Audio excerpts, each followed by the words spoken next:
12th edition, chapter 16, problem 38. We're going to do the fund financial statements, journal entries on the left, and we're going to do the government-wide financial statements on the right. Remembering that we have two sets over here. We have the governmental journal entries and we have the business journal entries for the enterprise fund. So we're starting with bottom of 745. Problem 38, prepare journal entries for the City of Pudding's governmental funds to record the following transactions, first for the fund financial statements and then for government-wide financial statements. So the first one is a new truck for the sanitation department was ordered. This is just the purchase order, and it's a $94,000 truck, so we need to do debit to encumbrances and a credit to encumbrances outstanding for $94,000. There is no related journal entry on the government-wide. The second one says the city print shop did $1,200 worth of work for the school system that has not yet been paid.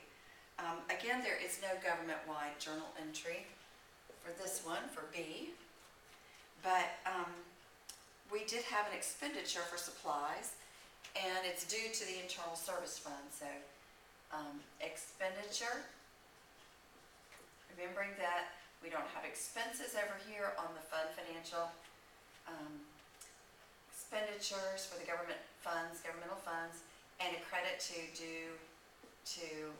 internal service fund, and that's $1,200.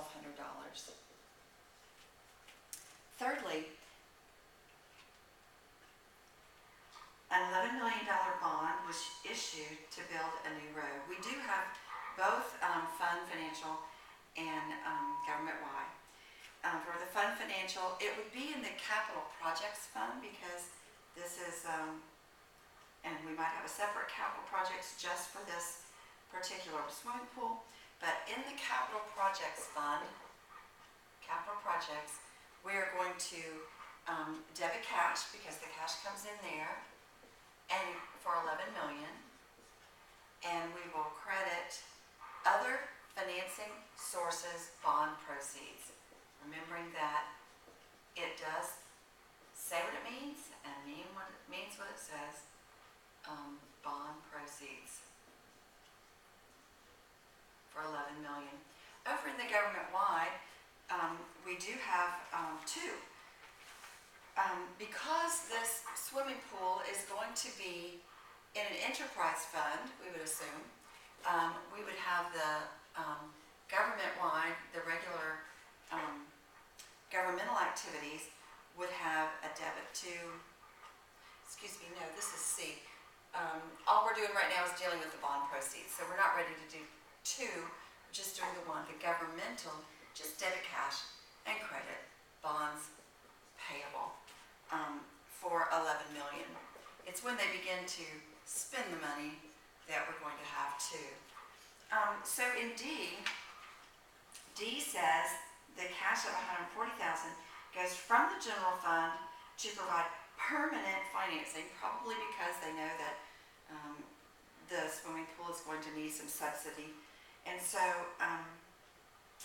it goes permanently to provide financing for the swimming pool that will be viewed as an enterprise fund. So in this case then we would have two, and this is A, B, C, A, B, C. We're on D now. And so in the general fund, it says the general fund is the one that we're going to, by the way, these were also general and general. So in D, we are going to transfer, so it's going to be other financing uses,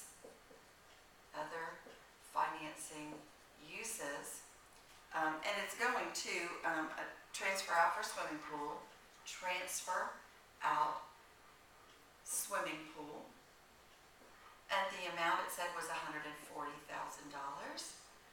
and a credit to our cash.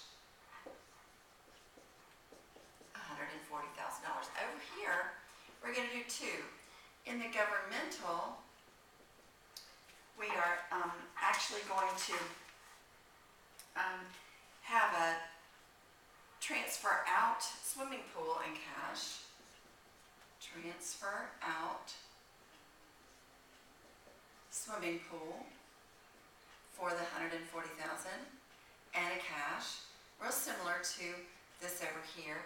But remember that the enterprise fund is actually receiving this cash. So we've got, you say, there is cash that's moving, and so for in the enterprise fund, we are, or the business type activities, not enterprise, but business type activities, governmental and enterprise, or business type. We want to debit the cash, $140,000, because it's coming into this enterprise fund, and a transfer in from the general fund. In general fund.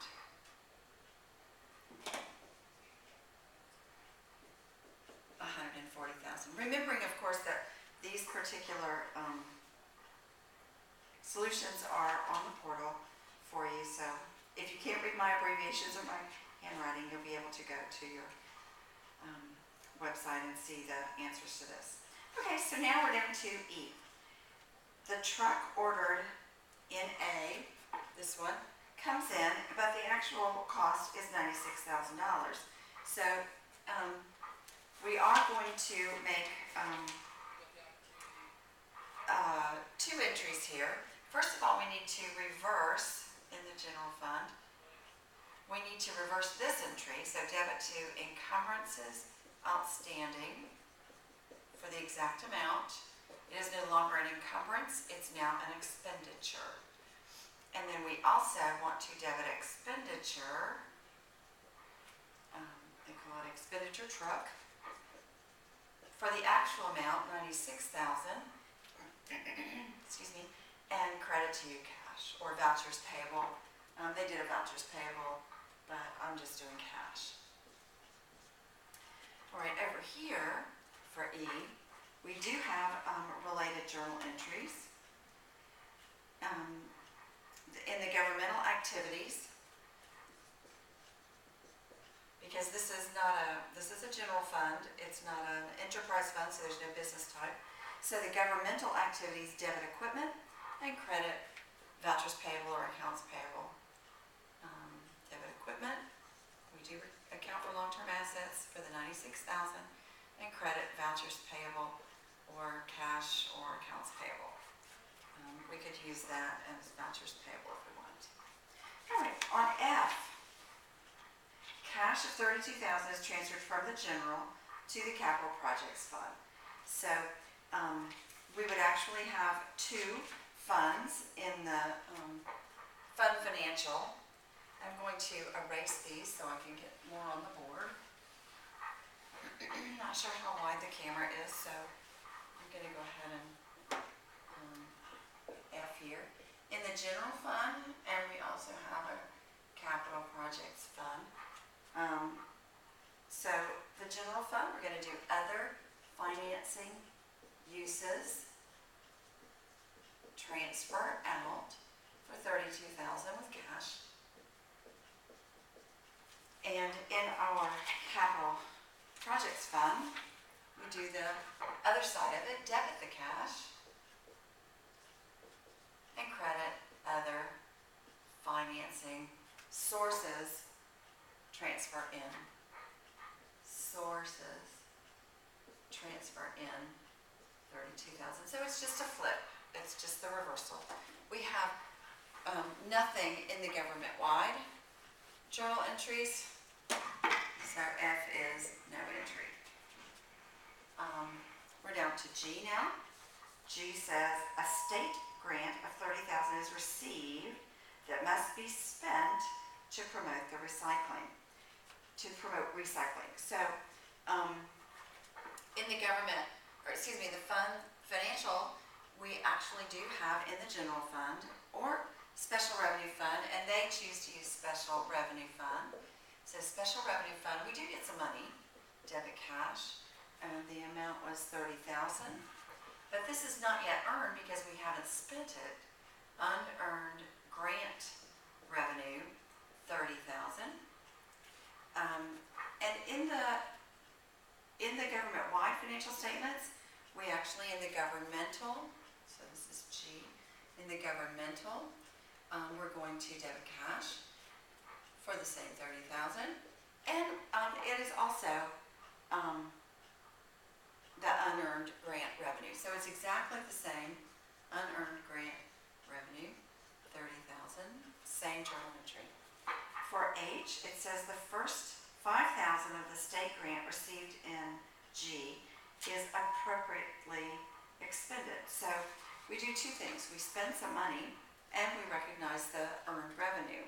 So they did it, I think, upside down, but I'll do it in their same order. So the first one is debit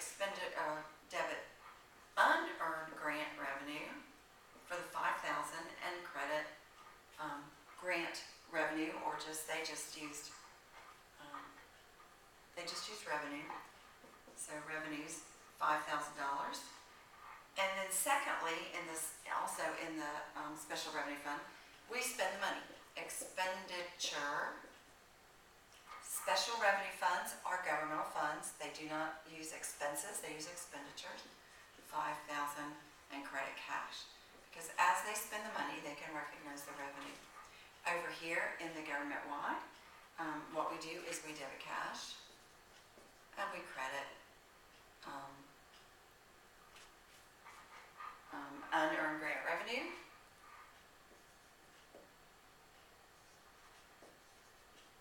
For the $5,000. And then finally, on H, turning the page, sorry, no, the first, sorry, grant revenue cash, sorry, that was G, I apologize, back up. We do have, and they did it opposite, so I'm going to do it to relate. They did the same unearned grant revenue and revenue, 5,000, revenue 5,000, same exact entry. And then over here, a debit to expense, because we're accrual basis over here, $5,000, and a credit to cash. And that is the answer to number 38.